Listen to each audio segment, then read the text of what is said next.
Hey guys, it's the Herbal Survivalist again. What we're going to do today is we're going to do two things.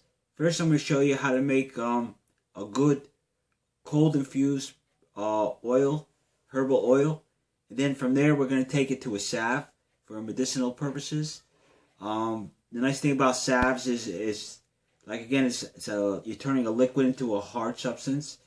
And it's great for survival and packing and bugging out and a whole bunch of just home uses as well. And like I says, with the use of essential oils, you can the potential is endless. So basically, what I did was over about a month and a half ago, 2 months ago, I took some fresh calendula flowers, and I got some also some comfrey leaves. What I did is I threw some echinacea in here too. Basically what I did was I got 2 ounces to 3 ounces. Once again, it doesn't have to be exact. You want to fill at least half of the jar with all the combination of herbs that you're going to use to cold infuse the oil. And then you're going to let it sit for about 4 weeks at a minimum. You're going to want to make sure that all the leaves and everything are all saturated and you got a really good looking oil to actually. And you're going to fill it also, again, I'm sorry, once you got the herb in there, you're going to fill your quart size mason jar with a good quality olive oil. Make sure it's the date is pretty decent and you got a good sustainable shelf life remaining. Also, and then what you're going to do is we're going to take this, and then once again, what I do to get the good stuff out of the oil, some people strain it. That's fine. What we're gonna do is we're gonna strain like back in the tincture her video. We're gonna do is we're gonna strain it, and then we're gonna press it. Because once again, that's where all the good stuff comes from.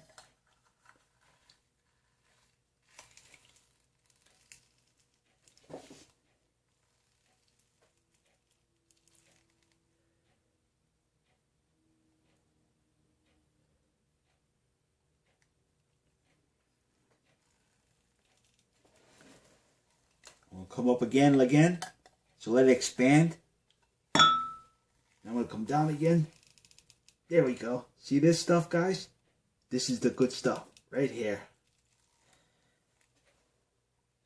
Now you may get a little bit of particleization from the herb in there. It's up to your preference. If you want that in, you can leave it in there. If you want a really fine oil, you can, after you press it and everything, you can re-sift it. Restrain it, I mean, through a cheesecloth or something. And then basically what you're going to do is we're just going to take this. This is your oil that you're going to use. And then from here, we're going to make a salve. And I'm going to set up on that part right now. So basically what we're going to do is we're going to take this oil. We're going to take an ounce of beeswax. We're going to melt this beeswax. And then what we're going to do is, once the beeswax is melted, either in a double boiler or just like a pot. But if you're using just a pot without a double boiler, be careful with the beeswax. You don't really overheat it because you'll kill the vital enzymes. Yes, even in the beeswax, because we're going for the enzymes that are even in the beeswax, and as well as the olive oil. Well, what you do is when you add the olive oil to this. When it goes to solidify, the hotter the oil gets, the more easier and it becomes rancid, so that shortens the shelf life. As a trick, what I do is I get these after the oil's done, I add my essential oils, and then after I put it in the little tins, I add a vitamin E. I pop a vitamin E capsule, and that gives me a longer shelf life. And you can also keep these in the refrigerator to help get you a longer sustainable shelf life. So what we're going to do is I'm going to pause this video right now. I'm going to set up on the stove, and then what we're going to do is we're going to melt this beeswax. And then we're going to add the oil we just pressed, and then we're going to go to add the essential oils, the vitamin E in a tin, simple label, and you're done for that. Okay guys, it's the Herbal Survivalist again. what we got here, we got our melted beeswax. If you could see that now. What we're going to do now is we're going to add our pressed oil to this and watch what happens. You're going to see now, I don't know how well you can see, you're going to see it solidify. So what we're going to do is, see that little bit right now? We're going to let this melt completely on a slow heat. And then once we're done with that, what we're going to do is we're going to pour it into tins. We're going to add the essential oils. And then we're going to do everything else that we can. Now this is the time too also where you want to basically just figure out what kind of additional essential oils, because like tea tree oil is good for burns and other healing elements. Lavender is a good healing element for the skin, and there's a whole bunch of other essential oils you may want to add, as well as the vitamin E for the additional preservatives. So now what we're going to do is we're going to take this, now it's completely melted. I don't know how well you can see that.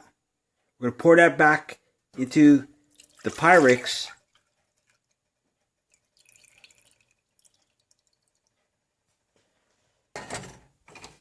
Shut that off.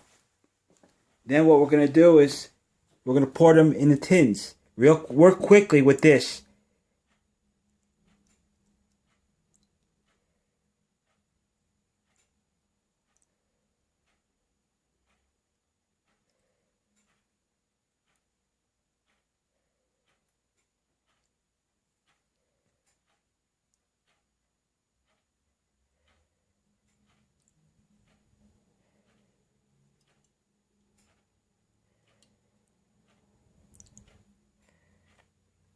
Okay. Then what you're gonna do is we're gonna take the essential oils here, and then what we're gonna do is what I chose to do is I'm making a batch of the tea tree oil. So we're gonna take a couple drops of tea tree oil. We're gonna put about 2 drops in each one, because tea tree oil is a little bit more potent.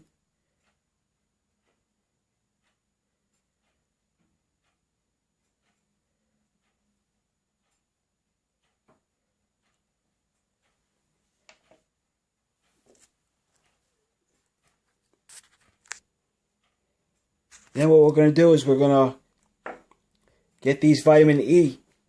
I'm going to pause this again. I'm going to set up again for something else real quick. Okay guys, we're back again. Now what we're going to do is, sorry about the stopping and the going all the time, just that my hands are full. What we're going to do is we're going to take I just got a vitamin E cap right here. We're just going to put a few drops, a little bit more in each one.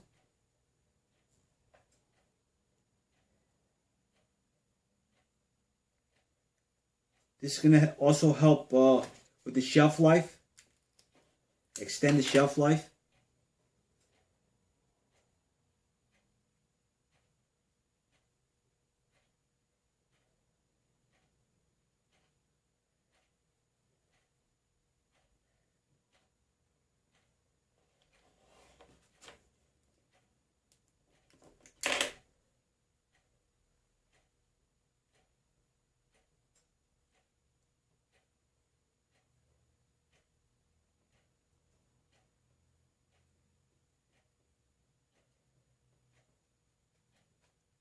Okay. Then what we're going to do is for the final phase, just going to add maybe a drop or two of the essential oil lavender, because what this is great for the skin in combination, particularly with the calendula flowers.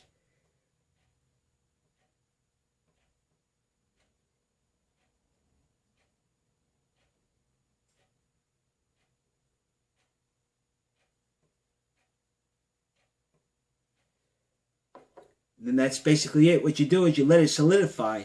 I mean, you let it dry and get hard. It's gonna get something like this, and your salves are ready to go.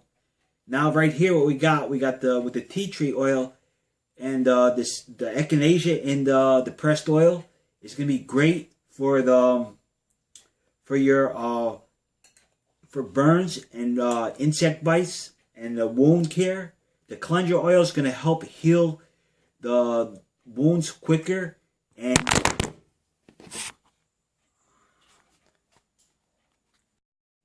okay, guys, this is not my day. The phone just fell again.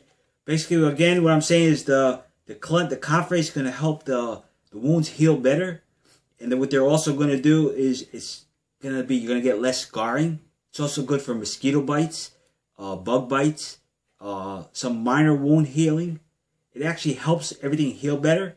And in conjunction with the tea tree oil, if you got a burn or something, a very severe burn, this is what you want to use. This will basically help with the pain, because tea tree is a natural anesthetic as well, and it will help the pain and the burn, and it also decrease the inflammation as it heals.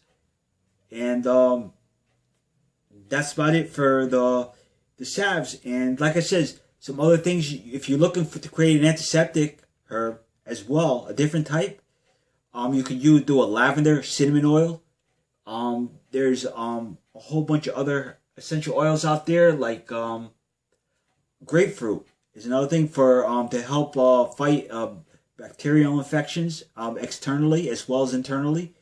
Adding that to the herb, if you got like an infection, the grapefruit oil, essential oil, along with the lavender, will help defeat through the potency and the concentrate of the vitamin C and the other vital elements, will help heal the wound healthier, less scarring, and the grapefruit will actually kill the bacteria itself and wipe it out, obliterate it.